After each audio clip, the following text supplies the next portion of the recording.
তো বন্ধুরা এদিকে মাছের চাপটা একটু কম, যে কারণে আমরা ওই মাথার দিকে চলে যাচ্ছি। সুভাই চলো চলো। আর বগও পড়েছে বন্ধুরা, সামনে প্রচুর বগ, ছোট ছোট মাছের বাচ্চা, সেগুলো ধরে ধরে খাচ্ছে। বন্ধুরা আমরা দুটি স্কুইটও পেয়েছি, এই দুটো তো আমরা খাবো। সামনে আর একটা আছে, তোলো তোলো তোলো তোলো। হ্যাঁ তো সব, হ্যাঁ সব চলে যাবে।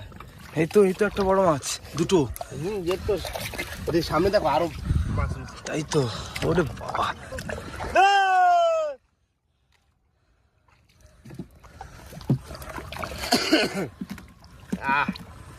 চল গোদা।